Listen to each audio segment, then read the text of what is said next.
Hi, welcome to Caribou Country Lifestyle. My name is Cheryl.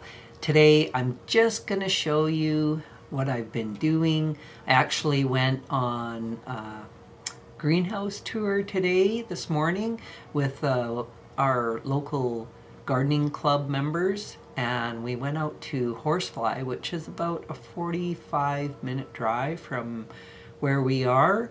And so he talks about the plants that he starts, how he heats his greenhouse up, and it's really interesting. And then he lets us go around and buy any of the plants that he has going on if we choose to do so. And any of the members get a 10% off. So I just wanted to show you some of the plants that I ended up buying. So I ended up getting a spearmint. I thought my spearmint was doing good, and I had a couple of little sprouts on it, and then it proceeded to do nothing. Then I got this Supertunia, and this is a persimmon. That is going to be so pretty. The reason why I got a few kind of different looking petunias is I want to try and save the seeds from them. So this is called a moonstruck, and just look at the flowers. I love the colors. So I'm hoping to save some seeds from that. This one here is called Frisky Orange, and I'm going to show you the tag because none of them are open. And I thought, oh my gosh, that is really pretty. So, I mean, I have one, but it just hasn't opened as of yet. Then I got, this is called Crazy Tunia, and it's called Blackberry Jam. I think those are going to be absolutely beautiful. Collecting seeds from that. And the thing about collecting the seeds is, I mean, I've been collecting seeds from petunias for the last couple of years, and then I go to start them, and it's a crapshoot. They either make it or they do not, and you get nothing. Then this is another Supertunia, but I love the double flowers on that one, the purple and the white. It's so beautiful. So those are some of the ones that I ended up getting from Frank's greenhouse out in Horsefly. And then when I came home, I ended up potting all my tomatoes. So I have 70 tomato seedlings, and I potted all of them.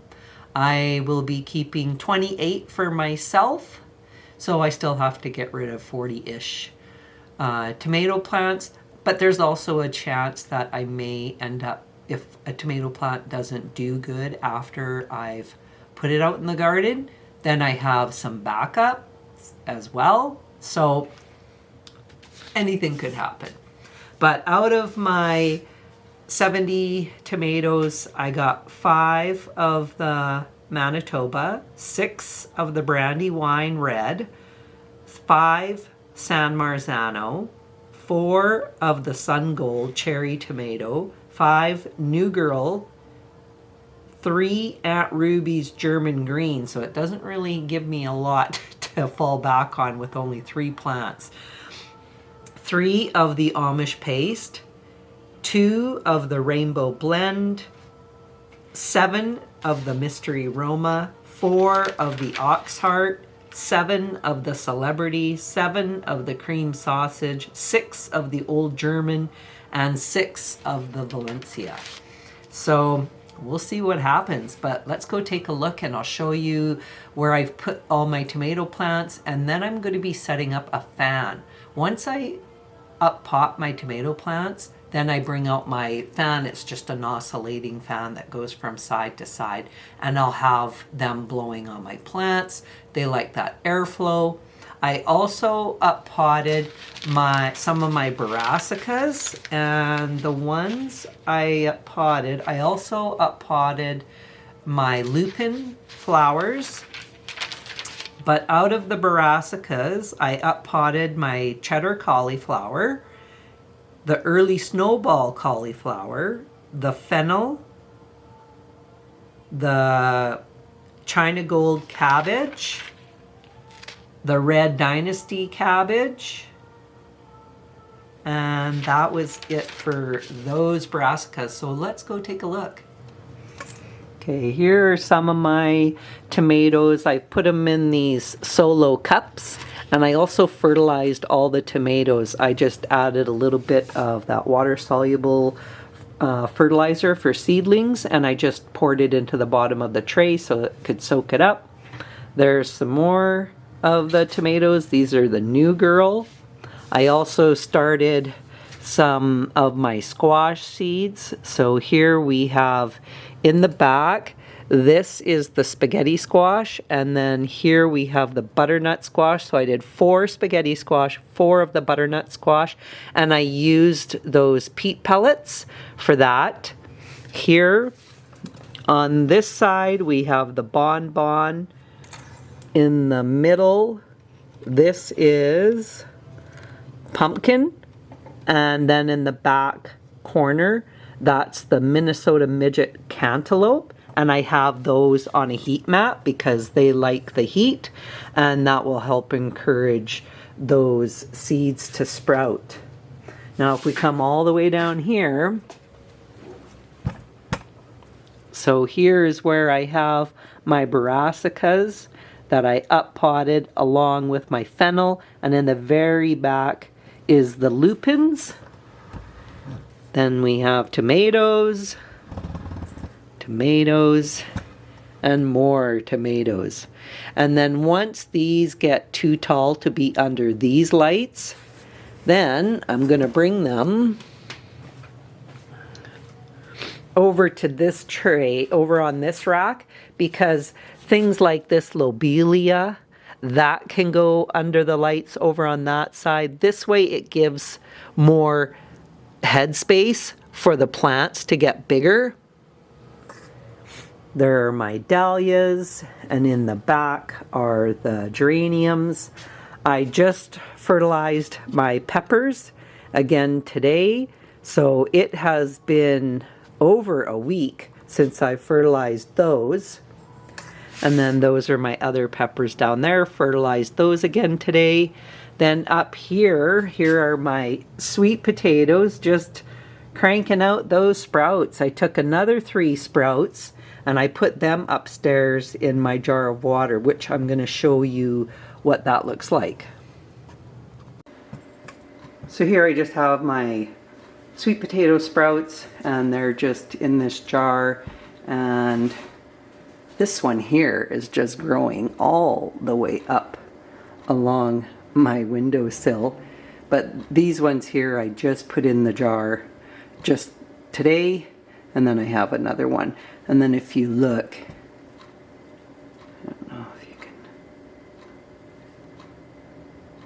see the sprouts.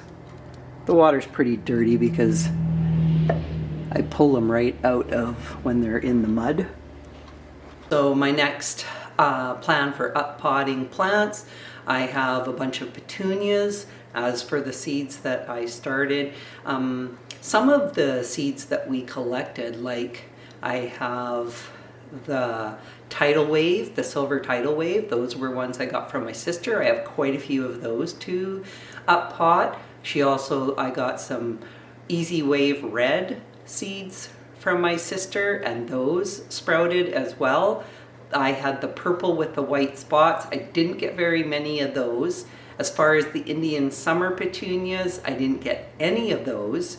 And then I got some upright yellow petunias from my sister, and those need to be up-potted. Those did good. And then I have the petunia seeds that I started from the seed packets that I purchased myself. Those are going to need to be up-potted as well. So that's my plan for probably tomorrow or the next day. And the trick with up-potting your petunias is I'm going to put them in individual 2-inch pots, so that, and I'm going to space them out, because when you have them all crammed in together, they don't seem to spread. And also I want them to have the height. When I bought those petunia seeds from Frank's, like, they are a tall plant, not so much spread out. Like, it's different if it's one of the wave petunias, then you expect to have them spread out.